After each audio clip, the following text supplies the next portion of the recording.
I'm very happy to meet you all, and I'm here at Guangzhou, China. And first of all, I have to thank Mr. Fongero and also Nanzang Institute for Religion and Culture for organizing this activity. And also, I have to thank my supervisor, Mr. Liao Qingbin, for providing me this information that there is this very good workshop going on. So I can join the conversation. Thank you. And my topic today is how to go beyond yourself, Nishitani and Frankel's insight. First of all, I have to give a very brief introduction of myself. Oh, yes. And I graduated from Zhen University 2 years ago, and I got a PhD, and mainly on Japanese philosophy, Nishitani Cage philosophy. And also I worked last year and work as a psychological consultant. And also it's just the same as the therapist, also at ZHANG University at the Health Education and Counseling Center. Yes. And so let me start my presentation. Okay. So first of all, my presentation will be divided into 3 parts. The first is young students' mental problems in university, because I work as a therapist. So I have approximately 10. I meet 10 to 13 students in 1 week and talk about their problems. And so first I want to talk about what they are facing in university right now. And number 2, if to solve their problems, where the resources can come from. And I think Nishitani's philosophy and Frankel's. Frankel is a psychotherapist, and he developed this called logotherapy. And these two people can provide insights for dealing with the problems, the students' problems in university right now. Okay, so the first one is young students' mental problems in university. And in China, the competition is very fierce, especially for students when they graduate from university. If they're looking for a job, there is fierce competition. So many students are very anxious about their future.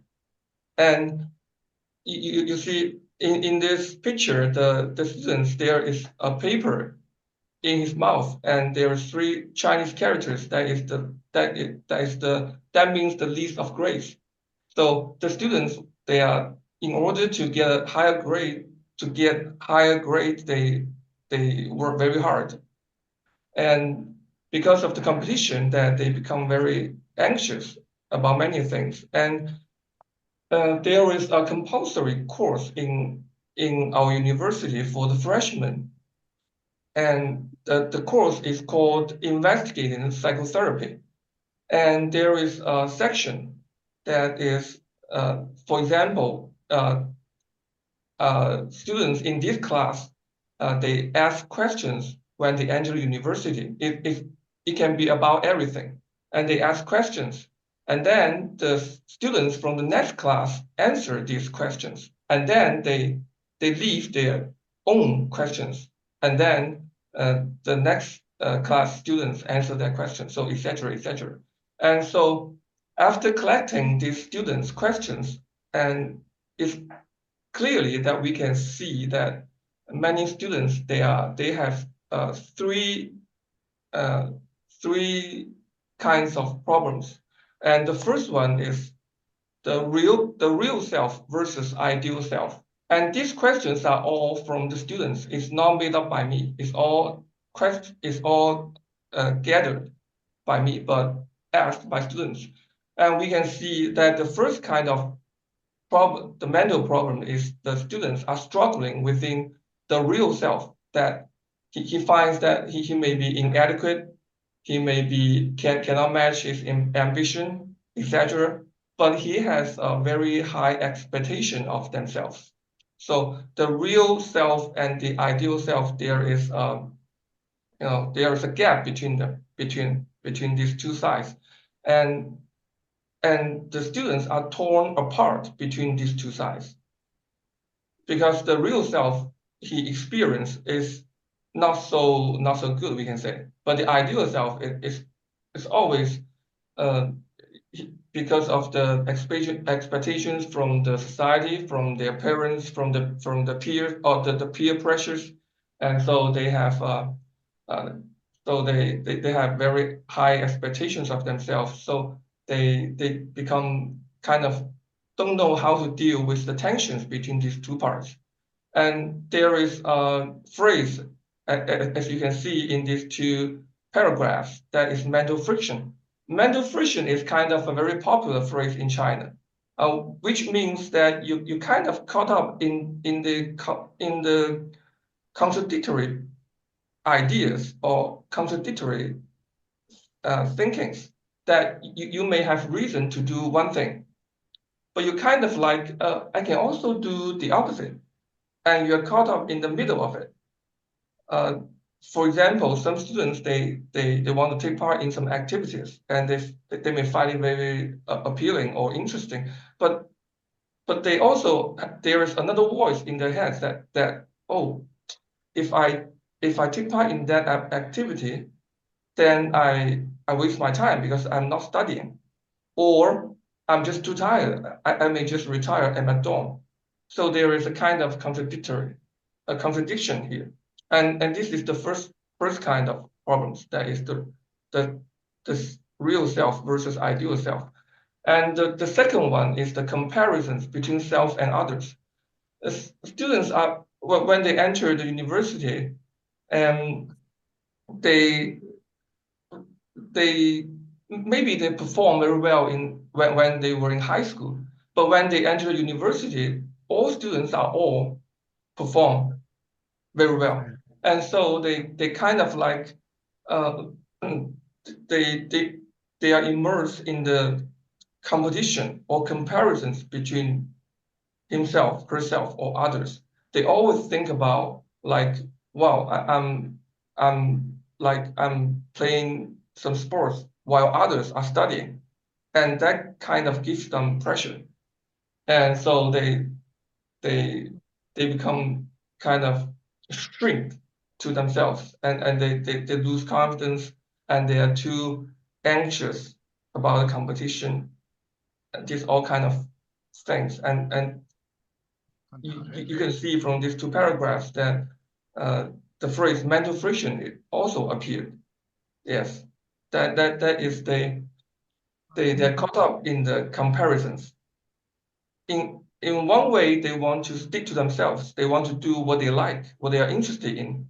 But on the other hand, they can't stop thinking about what other people think of them or what other students are doing.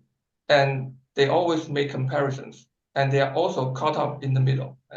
As you can see from these two paragraphs, that students are struggling between these two sides. This is the second part. Yes. And the third part is about the interpersonal relationships. And some students, they are very sensitive, especially sensitive to what other people's reactions or what other people think of them. So when they do something, they always think about, are they worth it, or what what my classmates or my friends think of it. Or when they encounter their supervisor, they always worry about whether I will be criticized by my supervisor, whether I've done my work, done my job well. And so they become, so when they encounter their supervisors, they become very anxious. Some students may not sleep well. So that's why they come to the psychotherapy, because their concerns are too much, and also that gives them a lot of bad influence on their lives. So these three aspects are very common when I have the psychotherapy or have the discussion with the students, and these three aspects are very common and in today's uh, students uh, mental problems. Yes, these three aspects are very common, and so the question now is if students are caught up in the mental friction and they have many concerns, and how can I help them? So that's why I mentioned Nishitani and Frankel. And we all know that Nishitani, from his early work to from his early period to late period, he he always uh, he always talks about the comparisons between uh, like the self-consciousness and and when you enter the realm of the emptiness, the difference between them. For example, in his early period, in his book Kongen Deki Shudaisi Desukaku, he talks about the Bunka Shugi, Jinrui Kyushin Shugi. That is kind of like people rely on their reason and always act on their reason, and they kind of they but when people too dependent on the consciousness and they get caught up in consciousness, and so from so it becomes a burden to people. And at that book, in that book, he talks about the culturalism, and also he talks about the Shinbishuki, the mysticism, because when he talks about the mysticism, that is where people breaks out of themselves and open to a infinite realm, and they relieve themselves, and they can also find their true self, not confined to their self consciousness.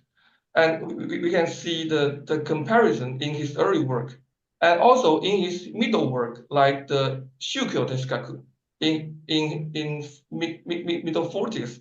He talks about three aspects to approach religion. That is Ninshiki, Shinku, and Taiken. And also, when he talks about the Ninshiki, it's also about the self-consciousness.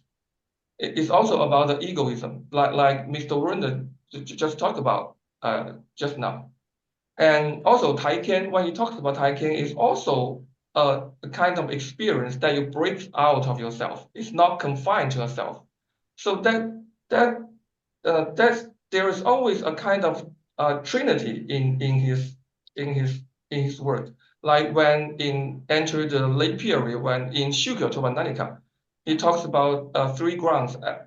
I think you all are very familiar with these notions because it's very when you talk about Nishitani's philosophy, you just know it, right? Like the ground of consciousness is kind of self-closeness, and when you have the great doubt, that is the ground of nihil, that you can break out of the ground of self-consciousness, and that leads to the ground of emptiness, and the ground of emptiness is the openness, that you really free yourself.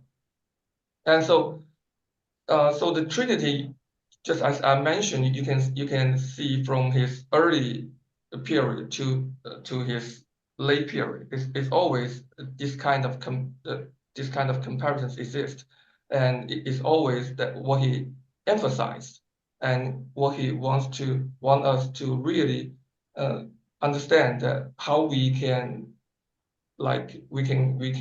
know the true self, or we can break out of the confinement of the self-consciousness and find a real free space, or the space that you can realize yourself. Yes, I think that's kind of obvious when you read throughout all his works and what was been investigating and what's been doing. I think this kind of chain of thoughts is kind of very obvious. Yes. And also in Zen no Tachba, he also talks about the uh, Jiko Kyume. It's also, of course, when he talks about this notion, is definitely is in the ground of emptiness, right? Because only in the ground of emptiness that you can, like just I quote from his work, that you can get rid of your attachment to yourself and your self and your narcissism and you blame yourself and you dislike yourself. Only in this ground that you can kind of just you know just free yourself and not just stick to your self-consciousness and you always think about what I do. You blame yourself and you dislike yourself and this kind of you easily get caught up in this kind of whirlpool of emotion of thoughts. Only when you really free yourself that you break out of the whirlpool or the chain and you can really open to a infinite realm, I would say. Yes. And so I think Nishitani's thoughts provide a kind of way to think about how we can not so much focus on ourselves. Just like the first part of presentation that I gathered from students' questions, that we can see that the students they many students they just focus on themselves, because I think the the world trend now is that he especially the mass media he keeps telling the younger the young ones that you need to you need to focus on your own feelings, on your own emotions, on your own thoughts. And when, of course, for those who are bound by the tradition or their own culture, it may have some meaning, these kind of sayings. But if it goes to extreme that you just focus on yourself and you kind of neglect others and you don't care about others, and it's kind of you just kind of thinks into this kind of egoism, actually yourself becomes a problem for yourself. It's very vulnerable, especially when you face some misfortunes and when you face some big changes. You can easily see many students break down easily, and I think that's the reason that why I think that Nishitani can his philosophy can provide kind of insight into this kind of question. But of course, it's kind of hard because um, when you come back to the ground of nihil, because I think it's very hard for people to really have this existential doubt of themselves. Because when we think of them, it's kind of easy, right? We can understand it. But if we need to break out of intellect and really question our own beings, our own existence, it becomes a real hard process.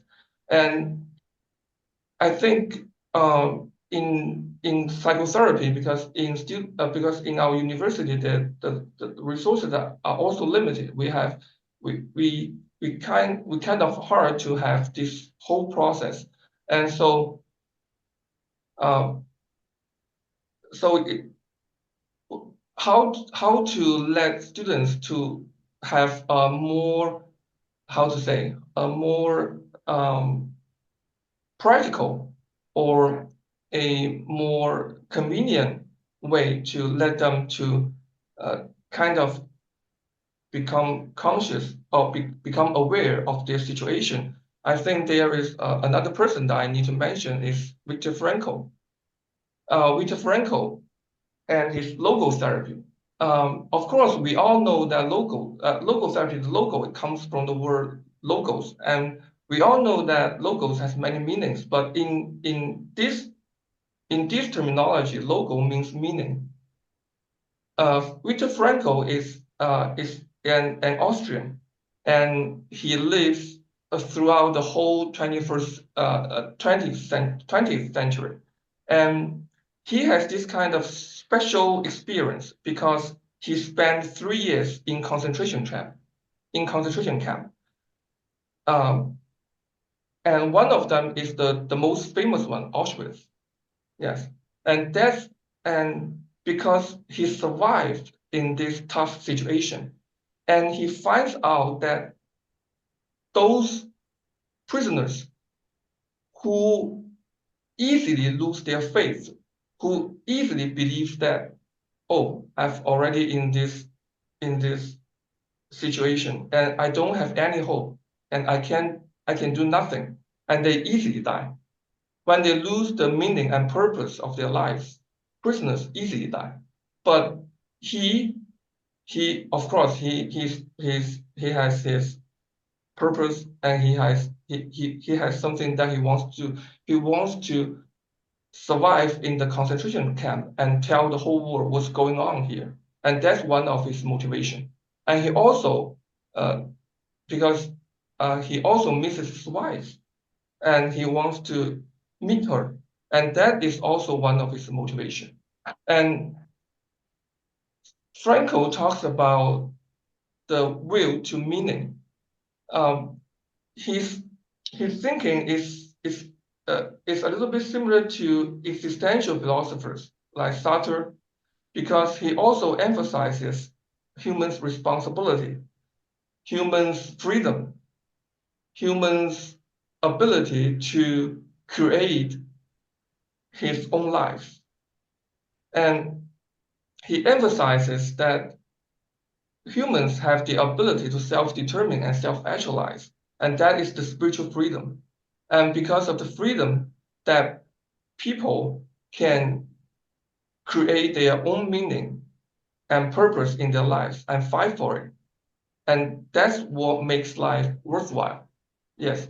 And one of his famous books is Man's Search for Meaning. I think it's been sold for almost, I think it's over 12 million copies. Yes, that's one of his most famous books. And also most of his works are about meaning. Yes. And so I read this book several years ago. So when I prepared for this presentation, I try to remember what impressed me the most when I read the book, and I remember 3 scenarios, and I want to introduce them to you. And the first scenario is in his book is a life or death test. What does it mean? In his book, he talks about that when he was sent to the concentration camp, and the SS, an officer was picking the people from the train station, and anyone that is, for example, sick, disabled, or weak are sent to the left, and these people are directly sent to the crematorium for cremation, and they just disappeared. And when Franco finds out that the officer is picking people, he tried to make himself at least look more healthy, so that he can join the right line and survive. So the letters in black is what I highlight is how he does it, how he tried to make himself more healthy. Like he intentionally straightened his body, or he tried to walk upright. and he tried his best to look relaxed. That is life or death test, because it's just in a very short moment, and the officer, if he dislikes you or he thinks you are useless, you are gone. You are gone. There's no more story. There's no more dispute that we can read right now. So we can see that's a tough situation. That's a tough situation. Yes. And the second scenario is when he has been in the concentration camp for a while, and he need to work, and but it's a tough situation, but sometimes he thinks about his wife to support him, because he thinks that there's someone he loves that is still outside, and that is one of his meaning in his life, or purpose in his life, that he needs to survive. Yes, that's also a very huge motivation for him to survive, because he wants to meet his wife. Yes. And the third scenario is self-transcendence. And also this notion, Frankel himself also talks about this notion, self-transcendence. What does it mean? It means that, like in this scenario, that the chief physician asked him to go to another concentration camp to treat typhus patients. Obviously, it's very dangerous, because you can get contaminated and die. But he doesn't want to stay at the same place. He wants to help others, even if there's a lot of danger there. He thinks that it would be more meaningful to go and help others rather than just staying here waiting. Yes. So this is also a very impressive scenario. And so in his book, he concludes that there are three ways to find meaning in life. And the first one is to engage in a certain career or work. And the second one is to experience something or to connect to someone. So back to the students' mental problems. If they just focus on themselves, they get easily irritated, they get easily anxious, and they can get easily depressed. But if they can find something that is bigger than him and devote himself to it, like something that he wants to accomplish, a kind of work that he's interested in, and when he devotes himself to it, he can cope with his own problems more easily, because he can tolerate his kind of sufferings, but at the same time strive for what he wants to do. That's a completely story. If the students just wait here and do nothing and very negative and just suffer from the mental problems, that's a completely story, two different stories. And also, if sometimes they find it hard to believe in something, like if this is what I really want to do, or is it worthwhile for me to do, I can also suggest them to maybe you can experience it first. You may not ask the question whether it's worthwhile or it can do me any good. You can ask the questions later. You can just experience something that you like to do first, or you find it interesting or attracts you, and kind of put the other questions aside, whether it would do good to my grades or whether it can have a, a better better benefit for me later. These kind of questions, and you can also to experience have like if you have some good friends and you together you have a good time. That is also where you find meaning in your life. It's not just to compete with your peers and to see who gets the highest grades. Life is absolutely more than that. And the third one is to adopt a certain attitude when enduring suffering. And this is also kind of useful when students are suffering from the depression or anxiety disorder, and sometimes they know they're suffering, but the key is how you face it, how you view it, and what your attitude is. And that is also like for Frankel when he faced the inevitable suffering, his attitude towards it.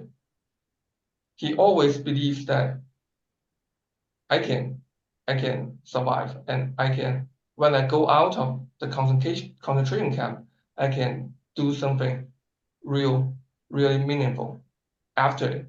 So and the story is that after Franco get out of the concentration camp, he developed this kind of logotherapy, and also um, he publishes books and also have a lot of speeches and presentations and all over the world, and to spread his thoughts.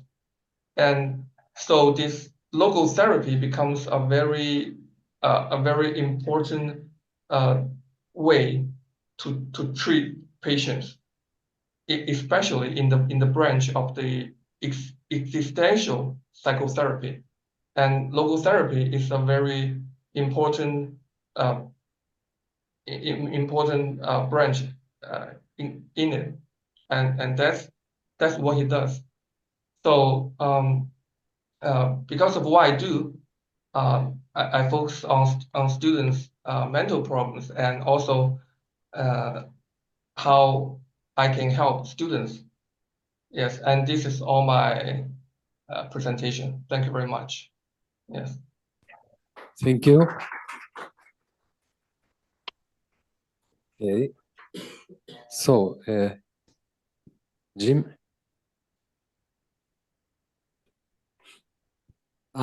Thank you. That was very interesting. And the way that Western psychotherapies have been received in the East and developed and changed and often failed is kind of a fascinating story that has had very little resonance in philosophy.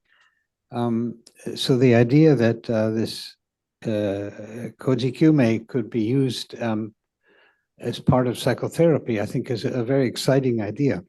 You mentioned Viktor Frankl and Yes. his logotherapy. Viktor Frankl took the word logos and all its nuances and translated it roughly as meaning. And logos has all sorts of resonances in the Western tradition, Yes. both religious, but also even in the pre-Socratic times, logos and mythos were both used interchangeably for talk. So the idea that logos is associated with mythos, later coming to mean storytelling or meaning, I think that works very well for Frankl.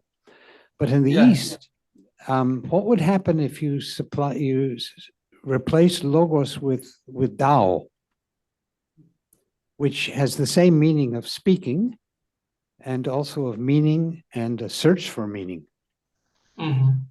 So the resonances, I think, would be a little bit different. And if you had a kind of do chirio, a kind of Tao therapy, It would be more than simply the individual searching for meaning in life.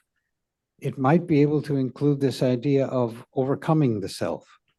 Now, in the 1980s, a famous Japanese Jungian psychologist named Kawai Hayao was interested in bringing Jung to Japan and changing it for a Japanese audience. Yes. Everybody in the West was telling him, you have to deal with Ken Wilber, who was a big transpersonal psychologist in the West. And they did have, in fact, a conference out of which a book came. But Nishitani's reaction to the book and Kawai's was rather, if you read the introduction, you see it's non-committal. But Nishitani felt it was a disaster because they understood transpersonal in a completely Western sense. And they didn't understand what the Zen, this Koji Kyume really means, overcoming the self. So my question is, maybe it would be really interesting if you were to take a step beyond Viktor Frankl, or to develop him or insert him into a Chinese or even for that matter, Japanese context, and do what hasn't been able to be done yet, which is to make Viktor Frankl fit theoretically better with the East. Well, thank you for the advice, and I'm very happy that you mentioned Kawai and also Jung and also Ken Wilber. I read some of Kawai's book about, I think the book's name is The Introduction of Jungian Psychology, maybe, and he has a series of books in Japanese. And yes, he first brought Jung to Japan, and also he developed also he investigated a lot of like Japanese fairy tales or the ancient history stories, and to find out the archetype for Japanese people. Yes, that is very original work, because yes, he tries to not only just follow what Jung said. He wants to investigate as a Japanese what Japanese archetypes and how Japanese can face their own maybe mental problems, and how to deal with them in their own way, or have or according to their tradition, to find out a more suitable way to treat like his Japanese patients, these kind of things. Yes, I have to say thank you very much for your advice, and I need to think more about what you said, because I really need to think more about it. I right now I don't have a very specific answer for it. Yes, thank you. Yes. Maybe we have time for another question. Sato sensei. Thank you very much for your talk.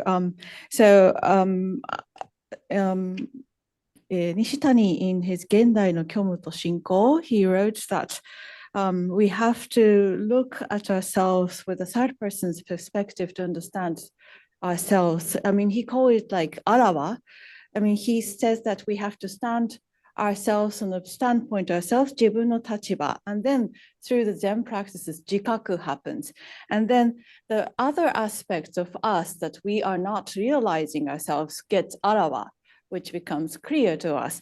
And he was saying that, you know, we have to overcome kyomu なんて彼の言葉で何て言ってましたかね。虚無を超えていかなくてはいけないということですね。That you are negating yourself and you're living in nihilism, but then you have to live beyond that nihilism through the あらわになった自分ですよね。So I mean, so that this is a process that he was writing in this 現代の虚無と信仰.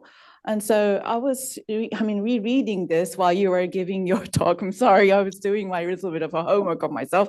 But then I was wondering, as Heisik Sensei asked you, what is the link between logotherapy and the way that Nishitani, kind of hinted us in his writings, in his essay of Gendai no Kyomuto Shinko, to understand ourselves and to overcome nihilism through the understanding of yourself through Zen practices.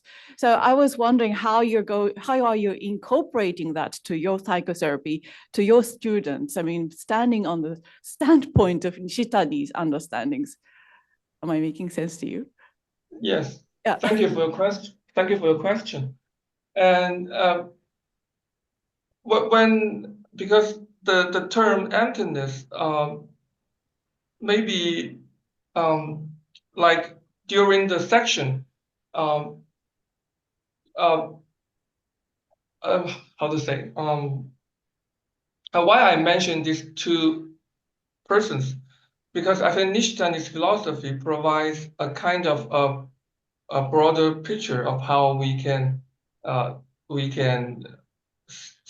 perceive we can see ourselves, that through just like I mentioned that from the questions asked by the students, we can see that many of them are immersed in themselves, immersed in their own world, immersed their own emotions, thinkings, and dislike or likes, this kind of stuff, and confined themselves. And I think Nishitani's philosophy, just like I mentioned just earlier, that he always emphasized that through the practice of Zen or through the emptiness, that you can break out of your own shell and really free yourself to an infinite realm. And that is what when I read his work, and that is what impresses me the most. And so I mentioned him because I think he provides a whole picture that how we can, break out of the confines of the self-consciousness, or how or your own small little world. But just his philosophy, you don't know the specific or the practical way to really to help students, or to enlighten, to let them know that they are caught up in something. And when I talk about Franco, because just like at the last, I mentioned that he has 3 ways to find your meaning in life, and he can provide a more concrete way to have these therapeutic sections. That is through his certain methods that you can have more practical way, or he through his investigation and through his practice that has been proved that useful ways to help students to realize that maybe he can step out of himself a little bit and find something that he can devote himself into it, and through experiencing it, and maybe he can find something that he can really carry on in his later life, that can something that is more strong, that can sustain or help him to realize what he can do in his life. And when you really know your purpose in your life, or find meaning in your life, you face your symptoms in a very different way. And that's very obvious when you are doing the psychotherapeutic sections, because when the students, when they just like have nothing to do, they just wandering around, and they find nothing interesting in their study or in their life, the symptoms eats them up. But when they know what they can do and what they may accomplish or what they may achieve in the future, and they strive for it, they can have a strong motivation and do what they want to do and what they are trying to do. At the same time, to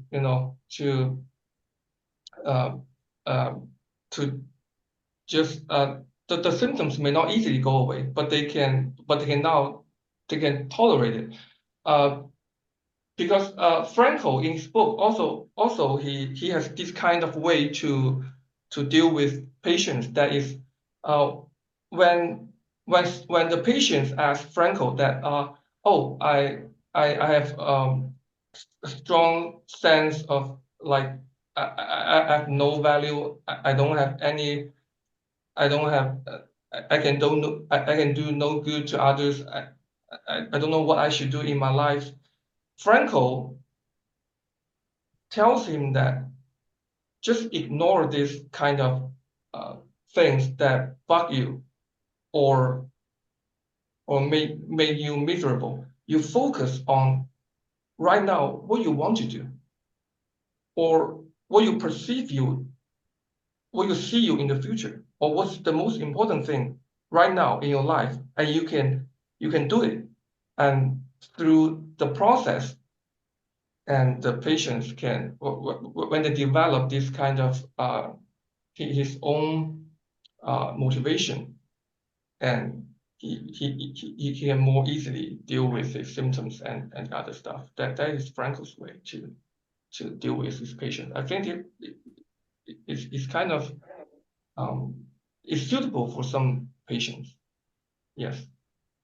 Thank you for your question. Cho-san, thank you very much for your presentation.